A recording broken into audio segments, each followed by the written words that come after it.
એક વર્ષ ઉપરાંત સમયથી ગેરહાજર જિલ્લાની પ્રાથમિક શાળાના 9 ગુલ્લેબાજ શિક્ષકો સામે કાર્યવાહીની તજવીજ હાથ ધરવામાં આવી છે। શિક્ષિત અને વિકસિત ગુજરાતમાં ગુલ્લેબાજ શિક્ષકોના મુદ્દાએ જોર પકડ્યું છે। અનેક શિક્ષકો વિદેશમાં હોવા છતાં અહીં તેમની ફરજ શાળામાં બોલતી હોવાના ચોંકાવનારા કિસ્સાઓ પ્રકાશમાં આવ્યા છે। ફરજ પર ગુલ્લી મારીને વિદેશમાં મોજ કરતા શિક્ષકોના કારણે ગરીબ વિદ્યાર્થીનું ભવિષ્ય અંધકારમય બને છે। તેવામાં વડોદરા જિલ્લાની પ્રાથમિક શાળાઓમાં 9 શિક્ષકો, જેમાંથી 7 વિદેશમાં છે અને 2 શિક્ષકો બીમાર છે। છેલ્લા 1 વર્ષ ઉપરાંત સમયથી આ શિક્ષકો ગેરહાજર રહેતા તે સમયે તમામને શિસ્તભંગની નોટિસ આપવામાં આવી હતી અને આ શિક્ષકો સામે 2 જ દિવસમાં ટર્મિનેટ સુધીની કાર્યવાહી કરવામાં આવશે। શિક્ષકોની ગેરહાજરી અને ભૂતિયા શિક્ષકોના મુદ્દાએ હાલ રાજ્યમાં જોર પકડ્યું છે।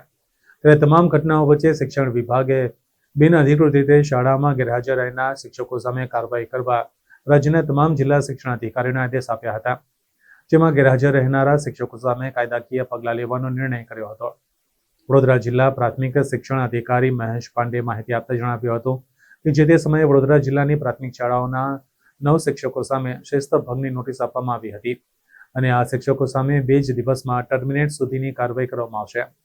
હાલ કુલ વડોદરા જિલ્લાની પ્રાથમિક શાળાના 9 શિક્ષકો, જેમાં 7 વિદેશમાં છે અને 2 શિક્ષકો બીમાર છે। આ તમામ શિક્ષકો છેલ્લા 1 વર્ષ ઉપરાંતના સમયથી ગેરહાજર છે। આમ કુલ આ 9 શિક્ષકોમાં પાદરાના 4, કરજણના 4 અને વડોદરા ગ્રામ્યના 1 એમ મળીને 9 શિક્ષકો સામે ટર્મિનેટ સુધીની કાર્યવાહી કરવામાં આવશે।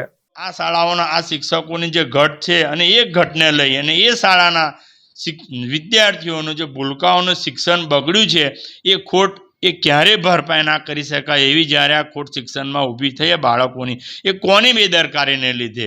માત્ર શિક્ષણ અધિકારીઓની બેદરકારીને લીધે જ આ ત્રુટિ ઊભી થઈ છે, આ ભૂલ ઊભી થઈ હોય ત્યારે આ તો વાત ખાલી પાદરા તાલુકાની જાણવા મળી છે, પણ સમગ્ર વડોદરા જિલ્લામાં શિક્ષણ વિભાગમાં આવી કઈ કઈ ત્રુટિઓ હશે એ પણ અમે આગળ તપાસ કરીશું અને લાગતા વળતા અધિકારીને આ બાબતે અમે વાકેફ કરી અને એની સખતમાં કાર્યવાહી થવી જોઈએ એની માંગણી પણ કરીશું। સદસ્યશ્રી દ્વારા પણ રજૂઆત અર્જુનસિંહ દ્વારા પણ આવેલ છે।